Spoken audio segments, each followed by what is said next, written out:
What's up, guys? 80s Revolution back here for part 2 of the WWF Hasbro action figure collection. We are looking at part 2, which just happens to be series 2, 1991. Obviously, series 1 was a roaring success.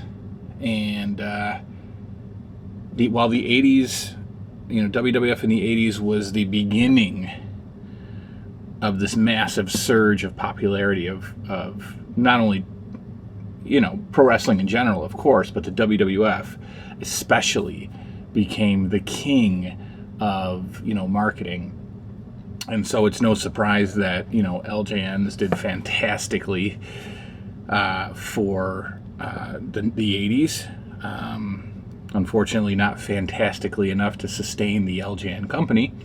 But it's no surprise that Hasbro really took off after Series 1, gaining, tons of popularity.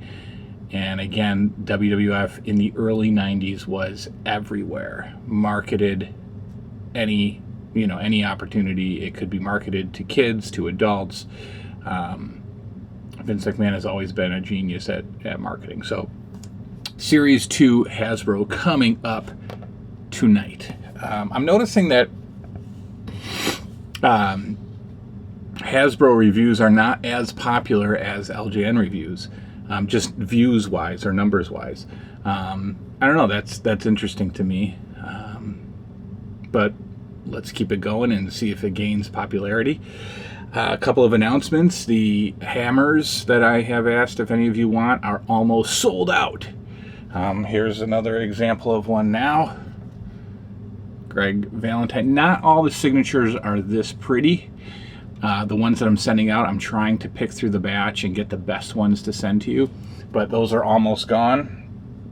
And they're going to go out this week. You're viewing this on Thursday. Check out the news if any of you are in the East. You are experiencing possibly some massive snowfall. I'm in New York. Obviously, we had a huge windstorm a few days ago, which put us in a state of emergency. And then yesterday and today, we got hit with like 14, 15 inches of snow. So we are hammered out here in Rochester, New York. I have snow below the driveway twice. Speaking of hammered,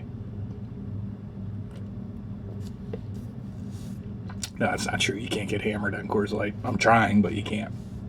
Oh yeah, so you're watching this on Thursday. Sunday, this coming Sunday, is Rochester's biggest toy show. And I'm going and I'm bringing you with me. And because it's bigger and there's more people and nobody's really going to be paying attention to me, I will be filming more than I did at the last toy show. So you will get a pretty good glimpse of Rochester's biggest toy show. And of course, we'll have a pickups video and I'll show you everything I got. And what else? One more thing before Series 2 Hasbro.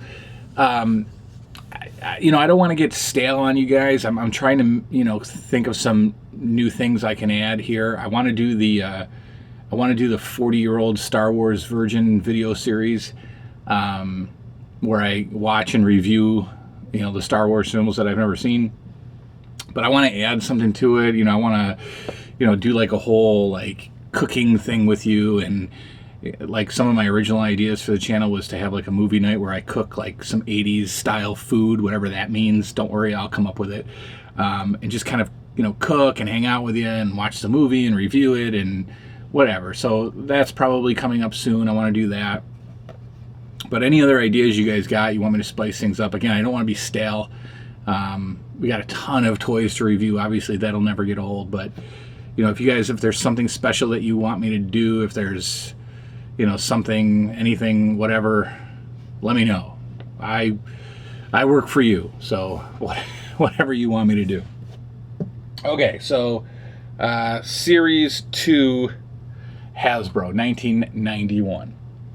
We're going to start right off with the figure that, out of all the released Hasbros, no prototypes, no, no mail-aways. Out of the released Hasbros, this figure eventually started generating the most demand and highest price for a while.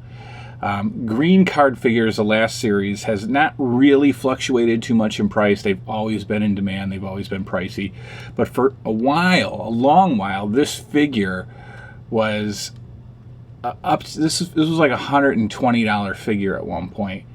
And carded, it was like a $300 figure. For whatever reason, I don't know why. But this figure was this wrestler's first figure. He was an NWA mainstay, multiple-time NWA champion, jumped ship in 1990 and came over to the WWF when nobody in the world expected that to happen. This guy not only played a big on-screen role, on-camera role with NWA and Jim Crockett, but he also played a very important behind-the-scenes role while he was an active wrestler. He was a booker for NWA, and pretty loyal NWA Crockett guy. So when he came over in 89, 90, it was quite a big surprise. He didn't stay long, and of course, like the King Harley race, Vince McMahon immediately jumped on the gimmick bandwagon, and there's been a ton of debate about whether or not this guy sold his soul to the devil. But, pretty much, I guess he could have turned down anything he didn't want to do, and I'm sure he got paid pretty well, and he made more of a national impact, a worldwide impact than he was in the NWA. But I'm talking about, of course, the American Dream, Dusty Rhodes. Now, for any of you hardcore Jim Crockett NWA fans, this is a sad sight to see. Dusty Rhodes, former 3-time NWA champion, dressed in polka dots, dancing around the ring like a buffoon. He had a very short, relatively unproductive run in the WWF, feuded with Randy Savage, feuded with Ted DiBiase, took on this manager Sapphire, who is, I don't know where they got her from. But this is the Dusty Rhodes Hasbro figure. Great figure. Awesome pose. Awesome likeness. Great figure. Everything about this figure I love. Love this figure, including the bionic elbow, feature. But for some reason, shortly after Hasbro's run, and more into the collector, the adult collecting market, this figure took off in value. I think today, I haven't looked, but I think today it's more of like a $45 figure, maybe. But a while ago, several years ago, this was a $125 loose figure. We're talking about the American Dream, Dusty Rhodes, if you will. Great detail on the boots. He's got his eagle boots there. So here is the American Dream, Dusty Rhodes.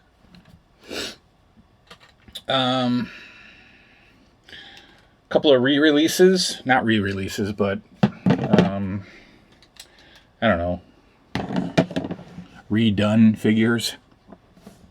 I talked about how much I did not like the Series 1 Ultimate Warrior. So, Series 2 included an Ultimate Warrior. So now you can see we're starting to get into a little bit more modern style of releasing figures. We got a new Hulk Hogan, we got a new Randy Savage, we got a new Ultimate Warrior.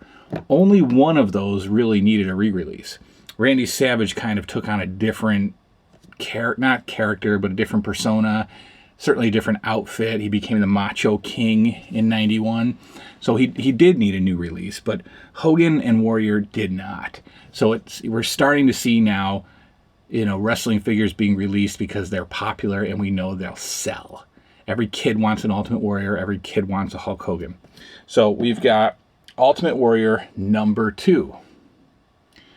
Again, with that sort of body slam, press slam, open hand pose. Now, this is certainly a huge improvement from the Series 1 Ultimate Warrior. His legs are not fused together.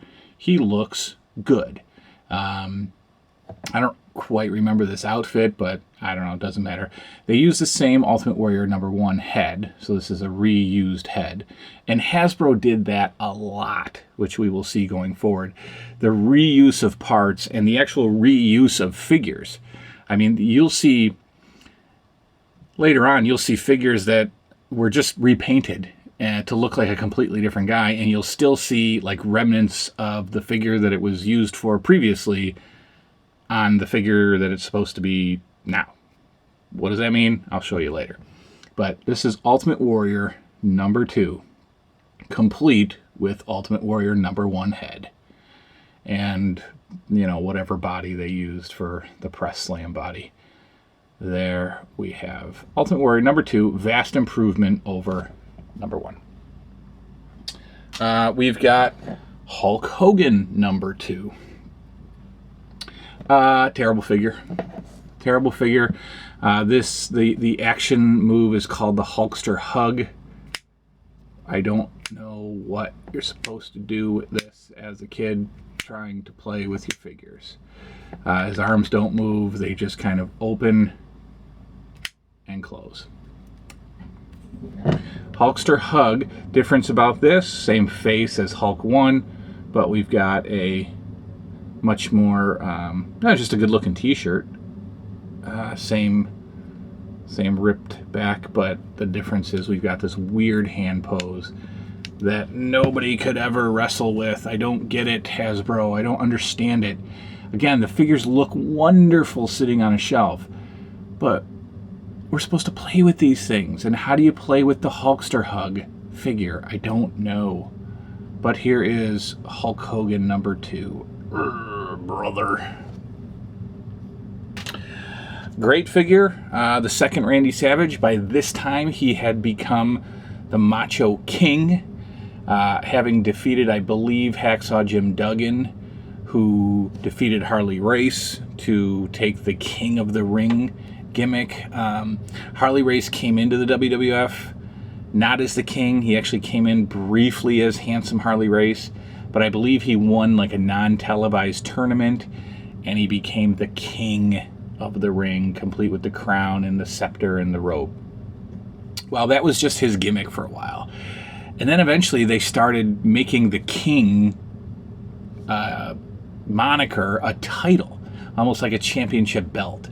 So they started having matches where if you defeated the King, you would become the new King of the WWF. And I still think they're doing it today, or they did it for a while and brought it back. I don't know. I think Booker T was the King at one time, and Sheamus, I think, was the King. Whatever. But I think Hacksaw Duggan defeated King Harley Race to become the King, and then Randy Savage defeated Hacksaw Duggan to become the King. And so here is a great figure, the Macho King, Randy Savage, complete with pretty awesome crown. That is a nice little accessory to have. Scepter, fantastic accessory to have. And the Macho King writing on his trunks. Great figure. Really great Randy Savage figure. They're 2 for 2 on Randy Savage figures. I love Series 1. Love Series 2. This is definitely a good play pose. You know, you can bring the arm out, but you can also pull it back in to kind of tighten up the play a little bit. Great figure all around. Love the Macho King, Randy Savage. Sorry, I burped. The previous King of the WWF is Hacksaw Jim Duggan. We took a look at his LJN figure. Plain, black trunks, 2x4. His Hasbro figure, plain, blue trunks, 2x4. Here's a look at Hacksaw Jim Duggan, complete with thumbs up pose, 2x4, and if you can see, crossed eye. Great ho. Great figure for play. Absolutely fantastic figure. Not any gimmicky action move other than like this kind of punch down, but you could always like reverse that by bending their arms backwards, and now they'll stay still. So this is a great playable figure, Hacksaw Jim Duggan. Too bad it's Hacksaw Jim Duggan. But here's an example of them starting to just reuse bodies. Later on for the Berserker, and I'll get to that, they just reused Hacksaw Jim Duggan completely, including the thumbs up pose for the Berserker. So Hasbro did that a lot. Obviously, Jakks continued the trend, but LJNs were the OG. They were the original. We didn't reuse bodies in LJNs. We made molds out of rubber, like men. Anyway, here's Hacksaw Jim Duggan, Series 2, LJN. Hacksaw does get a re-release figure, a new figure later on the line. Much better looking figure, big improvement. We'll get to that later. Another repaint from Series 1, and not much of an improvement at all. The $1 Million Man, Ted DiBiase. So they lightened up his hair a little, for some reason, and they put him in a green suit. But they also gave him a very weird action pose. They kind of gave him a... So you lift this arm, and his leg goes up. You pull that leg... I don't know. You know, whatever, I guess. So here's the $1 Million Man, Ted DiBiase, Series 2. Good-looking figure, green suit. You know, DiBiase first started wearing that, you know, purple and silver, you know, suit that he's famous for when he first came into the WWF. But after a while, he started to spice it up a little bit. We'd get like an all-silver suit. And, of course, we got the green suit, which this likeness is created from. Good-looking figure. You could definitely get past the play pose. You didn't have to use this action feature. You know, you could still, and his hands are in good position to play. So all in all, a good figure with just a weird action move.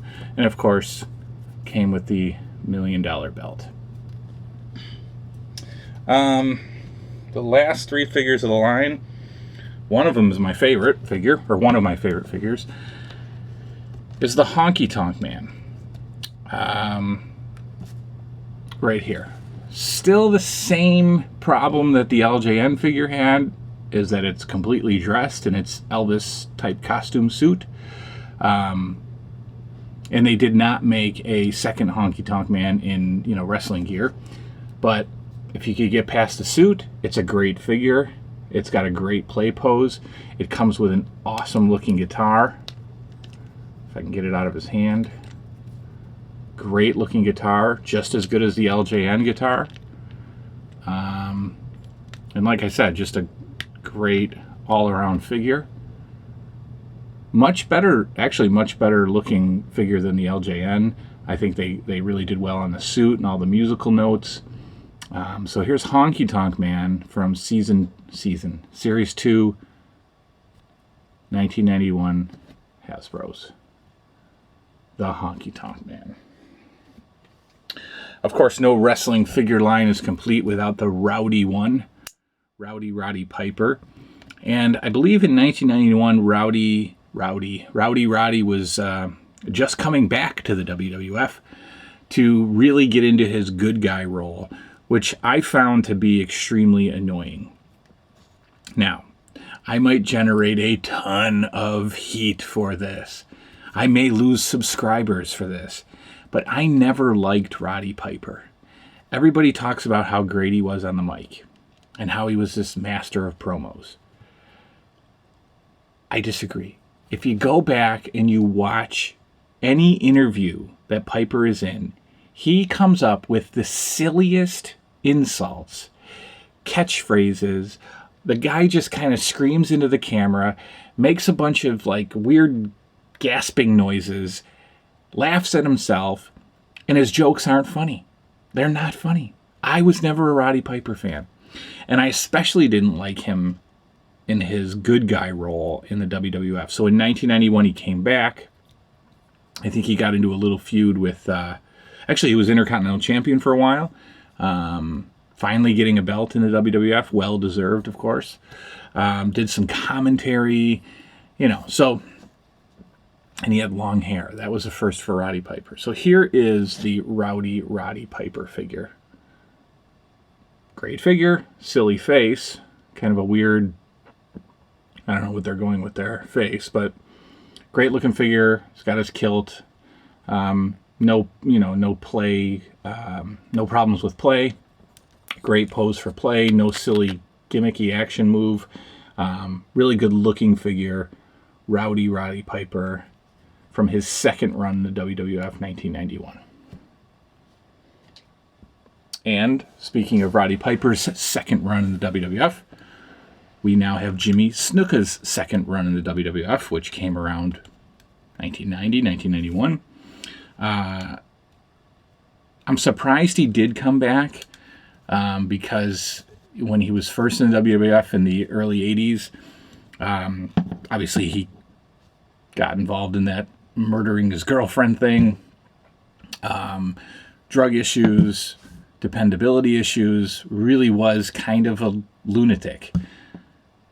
Vince brought him back in 1990 and made him really just kind of a mid-carder, and eventually what's known as a jobber to the stars. Jimmy Snuka did not have an impressive second run in the WWF. I think it was more of a, not a favor, but more of a nostalgia, welcome back kind of thing. Here's a little money, here's a little run. He did start off the Undertaker's WrestleMania streak. He was the first person that the Undertaker defeated at a WrestleMania. For a while, he wore boots again and long tights, which is unlike the Superfly. And I think at one point in his run, he had a goatee, which, they just really modernized the Superfly. But here is his Hasbro figure, one of my least favorites. Good looking figure if you are an adult collector and he's just going to sit on your shelf. But other than that, not good. Really not a lot of playability, and he's one of those weird back pull down springing figures. Now this one makes a little sense, I guess, because Jimmy Snuka would jump off the top rope, so this could be used as kind of like the Jimmy Snuka launcher thing, but legs fused together, weird hand pose. Decent looking figure, I suppose, again, for sitting on your shelf, but playability kind of minimal. But here is the conclusion of Series 2, Hasbro's Jimmy the Superfly Snuka in his second run in the WWF. So that's that. Hasbro Series 2 is complete, 1991. We'll be coming up, obviously, in 1992 and doing the next run of Hasbro's. And we'll just keep on keeping on, I guess. So, again, let me know if there's some other things that you want to check out on this channel. I'm going to do that Star Wars thing, and I'm going to get these hammers out to you. So check your mail for everybody who's asked for a hammer. I've got all of your emails and addresses, and I will get them out to you soon. That is a thank you for being loyal 80s Revolution followers. It's much appreciated. But if there's something that you want to see me do, if there's something that you want to talk about, some people have asked some questions previously that I still have, jotted down for some future conversations. What's your favorite WrestleMania? Is a discussion that we can get into. Thinking about maybe doing some live streams where we just get all together at some point and just kind of talk and ask questions, things like that. Toy show coming up Sunday. That's going to be great. You're coming along with me. And again, I will remind you as much as I can, don't forget October 14th and 15th, Oaks, Pennsylvania, RetroCon. Going to be great. I'm going, bringing a camera. We're going to have a ton of fun. If you want to hang out, let me know. We'll go to RetroCon together. Hasbro Series 2 in the books. Series 3 coming soon. Take care.